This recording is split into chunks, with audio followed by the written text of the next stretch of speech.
Pero venimos con el doctor Gautreau. Hoy, doctor, nos salimos un poco del ámbito de la gastroenterología para tocar un tema que tiene un impacto en cualquier área de la medicina y que es de mucha relevancia para todos los pacientes, y es la importancia de la historia clínica. Algo particularmente interesante, sobre todo porque en República Dominicana hemos tenido la oportunidad de ver escándalos como, por ejemplo, hospitales en los que aparecen desechados, cientos de expedientes de pacientes, donde muchas veces en esos mismos hospitales no hay un seguimiento a lo que ha pasado. Y uno se pregunta, bueno, ¿cómo funciona nuestro sistema de salud cuando evidentemente tenemos tantas precariedades a nivel de historia clínica? Y eso hoy podremos ver el impacto viendo para qué realmente sirve la historia clínica de un paciente. En primer lugar, volver a agradecer el privilegio que tengo de estar con la doctora Laura Castellano. Como le digo a Domingo, que va a tener mellizos, dos bebés mellizos que pedimos al Señor que salga todo bien, y así va a ser. Gracias, y así va a ser. Fíjate, vamos a hablar hoy a nuestros amables televidentes y vamos a hacer una especie de autocrítica a nosotros los médicos. El historial clínico y el examen físico es fundamental. Yo diría que es el 50% de un diagnóstico que se vaya a hacer a cualquier tipo de paciente. Toda persona, desgraciadamente, que asiste a un médico, tanto en República Dominicana como fuera del país, pero acá particularmente, generalmente el paciente va al médico cuando tiene algún síntoma. Es muy raro, no digo que no exista, la persona que diga, me voy a hacer un chequeo médico. Generalmente... Es una situación de élite aquí. Es correcto. Me quiero chequear y en sentido general ese paciente llega al médico angustiado. Y llega angustiado porque tiene una molestia que lo está preocupando. El historial clínico y el examen físico es fundamental. Muchas veces los médicos, porque tenemos las salas llenas de pacientes o porque no tenemos la experiencia suficiente, no le damos la importancia que tiene este trascendental examen, que es la historia clínica, la anamnesis del cuadro que motiva por qué un paciente se sienta frente de ti en una forma tensa. Y vamos a poner un ejemplo. Vamos a hablar de un signo, no de una enfermedad ni de un síntoma. El dolor. El dolor es algo que inmediatamente, sobre todo el dolor abdominal, para poner un ejemplo, que hace que el paciente, si persiste, acuda a la consulta de un médico. ¿En qué consiste este tipo de visita? Es la parte del contacto humano que se ha ido perdiendo con el advenimiento de la gran tecnología que tenemos a nivel mundial, que la República Dominicana estaría al nivel de cualquier país del mundo, primermundista en cuanto a tecnología. Nosotros tenemos una serie de equipos. Si estás acá con nosotros, que sería un privilegio también para mí, con el perdón de Domingo, que está disfrutando sus vacaciones, quiero hablarles al público de la cápsula endoscópica, que es otra de las grandes revoluciones que tiene la medicina moderna en cuanto a investigación. Pues bien, el historial clínico es cuando el médico entra en el contacto con el paciente y comienza a charlar de todo lo que significa los síntomas que motivan la consulta. Esto es fundamental porque, vuelvo a repetir, una buena anamnesis, un buen historial clínico y un examen físico completo nos da perfectamente la idea de que tenemos ya el 50% del diagnóstico de ese paciente, que con los exámenes de laboratorio y los exámenes especializados, incluyendo los exámenes de imágenes o los estudios endoscópicos, en el caso nuestro de la gastroenterología, completaríamos un diagnóstico. Es muy lamentable que en muchas oportunidades muchos pacientes, no sé si a ti te ha pasado, te dicen, mira, fui donde el doctor Gautreau, tenía un dolor de estómago, pero simplemente me preguntó del dolor de estómago, me mandó un hemograma y me dijo, tómate esto.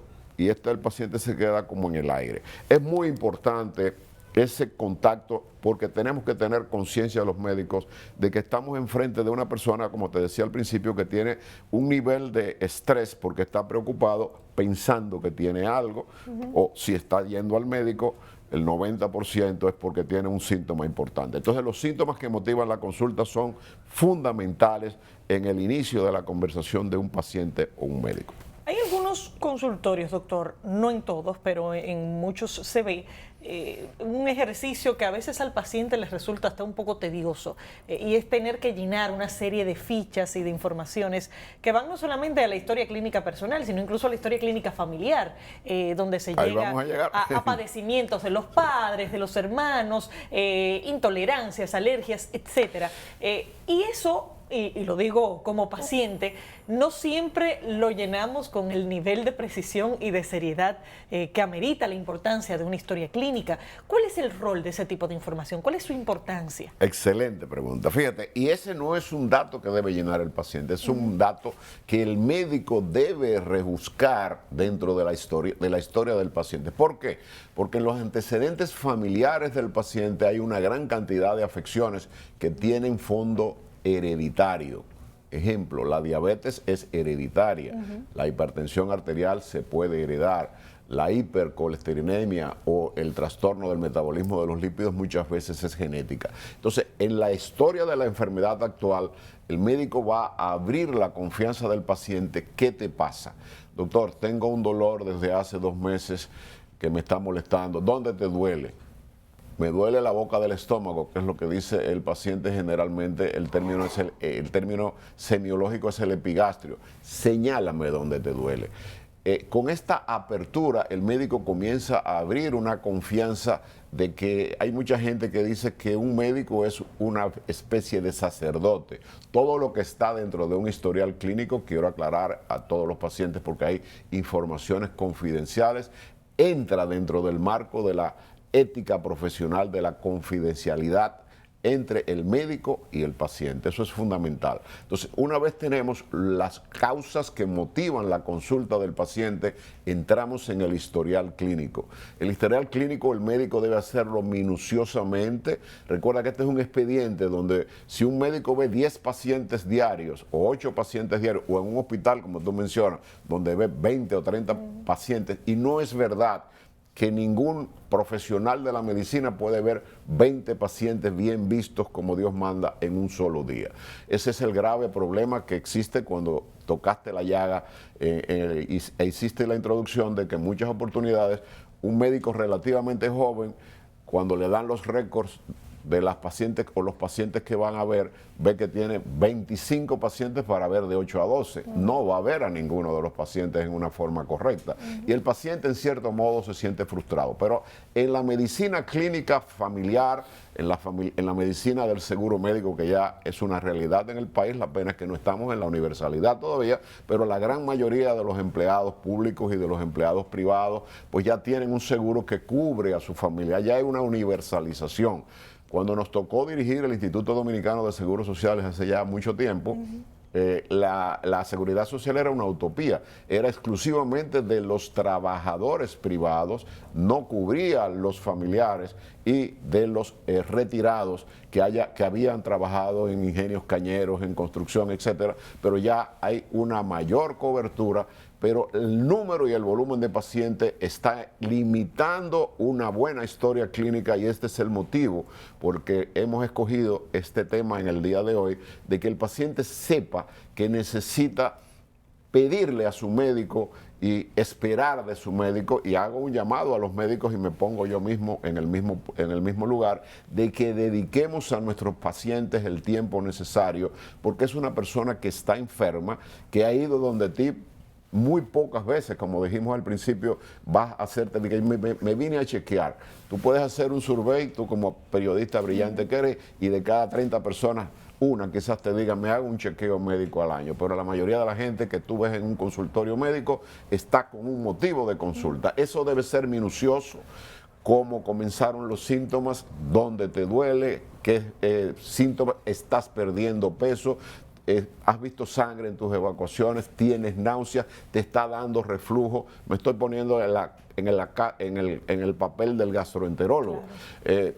Ese reflujo que tiene te quema, te arde, debes describirlo minuciosamente. Ese dolor que tú tienes en el estómago, ¿te da a cualquier hora del día o te da solamente cuando tienes el estómago vacío? Si comes se te calma, si el estómago está lleno aumenta el dolor, se te distiende el vientre. Es decir, todo esto debe ser parte del inicio, inmediatamente tenemos los síntomas que motivan la consulta, el historial clínico que debe ser detallado minuciosamente. ¿Por qué? Porque lo que tú estás escribiendo ahí y vas a mandar, cuando veamos el sentido general de lo que es un historial clínico, ese paciente tú lo vas a mandar a hacer una serie de exámenes, pero tú vas a ver entre ese paciente y él llegar a regresar a tu consulta, quizás van a pasar 4, 5, 6 días, y tú has visto ya 60 pacientes o 30 pacientes o 20 pacientes, y lo que está escrito es lo que el médico va a tener como referencia para poder hacer el enfoque de una verdadera historia clínica y darle un seguimiento que garantice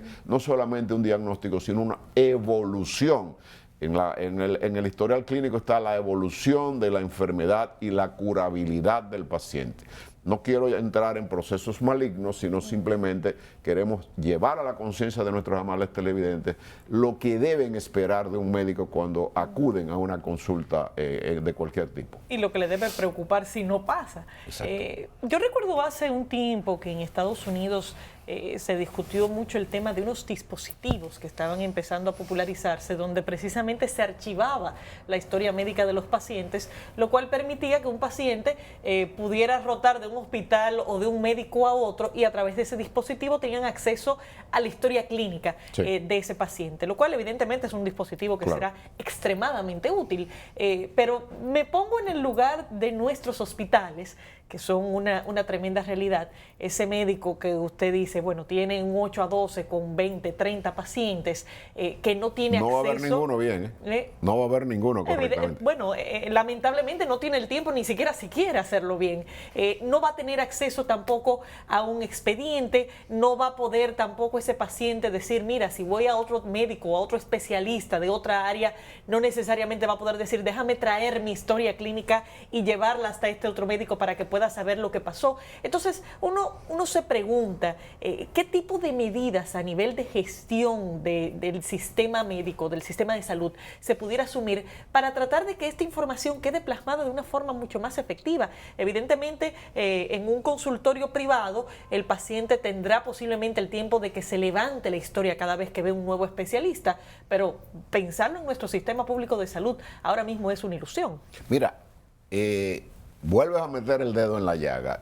A nivel hospitalario, desgraciadamente, los pacientes son vistos muy superficialmente y eso es penoso. Y es parte de lo que arrastramos de nuestro sistema sanitario desde el punto de vista en sentido general. Yo quiero hablar de las cosas bien hechas. Eso que estamos hablando sería una crítica hasta destructiva de lo que es el sistema sanitario. Quiero dejar en el ánimo de nuestros amables televidentes en el día de hoy el por qué en muchas oportunidades en la consulta privada tú ves que un médico que tiene 10 pacientes, a mí me han dicho muchísimas veces cuando yo hago mi historial clínico y paso al examen físico, doctor, pero yo he ido a 3 o 4 médicos y a mí nunca me habían hecho ese tipo de examen. Y entonces eso es penoso porque frustra al paciente y lo deja en una incógnita. Entonces, cuando hacemos un historial clínico y plasmamos los síntomas que motivan la consulta, tú me preguntabas al principio del programa, ¿qué significa el hecho de una serie de datos que debe llenar el paciente de si su papá está vivo, si su mamá? Esto es fundamental para la historia clínica, estos son los antecedentes personales, porque como te decía, hay enfermedades hereditarias que no necesariamente tienen que ver con los síntomas que motivaron la consulta, pero en muchas oportunidades conllevarían a que el médico pueda hacer un diagnóstico adicional de algo que el paciente no ha sentido, lo que llamamos afecciones oscuras. ¿De por qué insistimos mucho en que cuando usted cumpla 45 años se debe hacer una colonoscopía? Porque el objetivo nuestro de que el paciente acuda al médico sin síntomas a hacerse la colonoscopía, y mucho más si ha tenido un antecedente familiar, se sabe que el cáncer de colon, el cáncer de próstata en el hombre es hereditario, que hay genes, con el asunto del genoma humano, o sea que hay genes que se transmiten de generación en generación.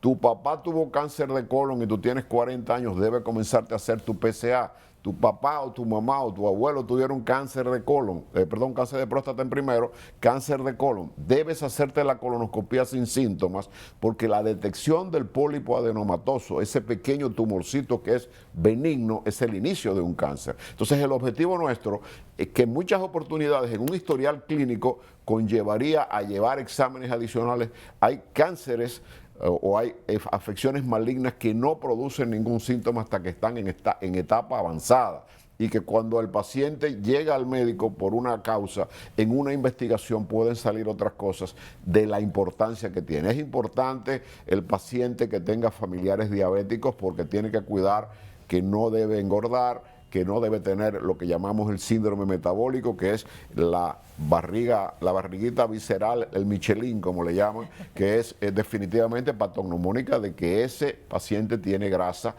puede tener grasa en sus arterias, tiene intolerancia a la glucosa, es decir, comienza sus niveles de glucosa a aumentar, aumenta de peso, tiene hígado graso y es hipertenso. Este es un paciente que con el síndrome metabólico está sentado sobre un volcán, porque sin ningún tipo de síntomas podría debutar con un accidente cerebrovascular, con una muerte súbita o con un derrame cerebral o con un infarto agudo del miocardio que le pueda producir la muerte. Entonces, y ahí viene, fue de repente.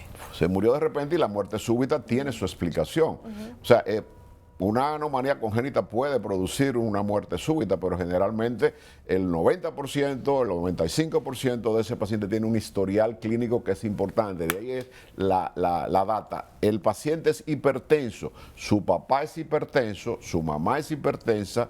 Desde el punto de vista de los hábitos tóxicos que tiene el paciente, si usted se fuma 3 cajetillas de cigarrillo, usted tiene no solamente relación de problemas gastrointestinales, usted tiene el peligro del cáncer del pulmón, usted tiene el peligro de todo lo que conlleva en la estrechez de sus arterias. Si usted ingiere alcohol en una forma indebida, tomarse una copita de vino no es absolutamente nada, pero usted tomarse 4, 5, 6 copas de vino y tomar 8 o 10 cervezas todos los días, usted es un alcohólico. ¿Y dónde se sintetiza el alcohol? Fundamentalmente en el hígado. Entonces estos son pacientes que nos vamos nutriendo de los datos que nos va dando. De igual manera, el peso del paciente, si usted ha estado perdiendo peso, si usted sangra en su... ¿Cómo usted evacua todos los días? Soy un poco estreñido, o voy un día sí, un día no. Pero usted ha visto sangre en sus evacuaciones. Sí, en ocasiones he visto sangre en el papel. Esto conlleva a que el médico se va formando una idea de cuál es el verdadero estado del paciente, hacia dónde debe enfocarse y hacia dónde. Hay un aspecto que es el de la personalidad psíquica. Recuerda de que hay personas que somatizan.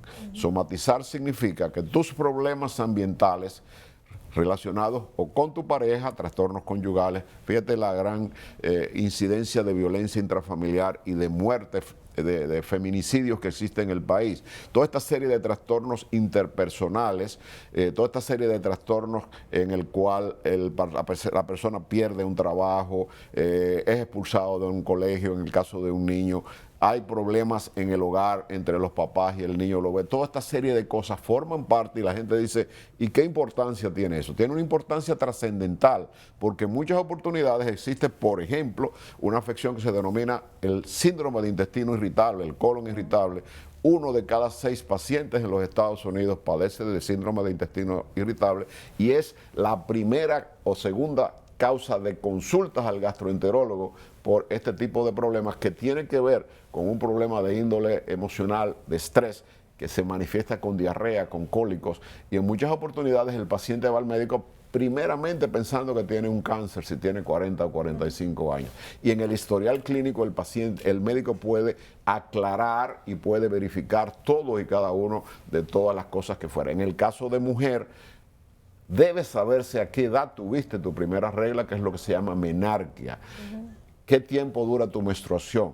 Y tú dirás, ¿qué tiene que ver un gastroenterólogo con esto? Bueno, esto conllevaría a que cualquier tipo de alteración tú puedes llamar la atención de decir, ve a ver tu ginecólogo, pues si tú me dices que tienes 21 años y que tienes un bebé y que desde un tiempo para acá estás teniendo sangramientos intermenstruales, eso lo estás viendo tú en un historial clínico. Tú tienes la potestad como especialista de decir, ¿qué tiempo hace que no te hiciste tu papá Nicolau? Hay afecciones que ya hay vacunas como el HPV, que es el papilomavirus, que se está recomendando que a niños y niñas desde los 9 años se comiencen a vacunar, porque el HPV, el herpes papilloma virus, el papilomavirus, es una enfermedad que produce, que es de transmisión sexual y que produce el cáncer cérvico-uterino. Fíjate la importancia que tiene, pero ya hay vacunas y se recomienda que las 3 vacunas se le ponga a la niñita desde que tiene los 9 años y al varoncito también. En el caso de los adultos, para nosotros es importante, si has tenido enfermedades de carácter de contagio sexual, si tuviste sífilis o tuviste blenorragia o gonorrea. ¿Por qué? Porque en el caso de una mujer, ella te va a decir que fue por un problema del estómago, pero yo no salgo embarazada y puede ser que tus trompas se hayan estrechado por una enfermedad del punto de vista de transmisión sexual, que generalmente o desgraciadamente las niñas cada vez más comienzan sus relaciones sexuales más jóvenes. A los 14 o 15 años, aquí han habido niñas que han sido violadas de 10, 12 años y hay niñas que inician con el noviecito sus relaciones sexuales desde los 14, 15 años, lo cual es una barbaridad porque esa niña no está preparada ni física, ni psíquica, ni mentalmente, y esto tú lo esbozas en un historial clínico. ¿Qué tipos de cirugía tú te has hecho? En el caso de la mujer, ¿cuántas cirugías tiene? Generalmente te dicen, me sacaron los órganos, o le dicen tiristomía a la histerectomía, que es el vaciamiento del útero, si te dejaron los ovarios o no. Todo esto forma parte de lo que significa el historial clínico, cuántos hijos tú tienes, cuántos hermanos tú tienes. Y en la personalidad psíquica quiero insistir que el médico debe hacer mucho hincapié. Por ejemplo, en caso del gastroenterólogo, es fundamental el hecho de que hagamos una buena anamnesis, porque hay pacientes, como te decía hace un momentito, que somatizan. Y es importante el que se deprime, el que es ansioso o el paciente que tiene cualquier tipo de trastorno emocional. Vamos a continuar con el tema, doctor, pero tenemos que ir a una pausa. Enseguida vamos a regresar con esta interesante conversación con el doctor Rafael Gotro. No se muevan.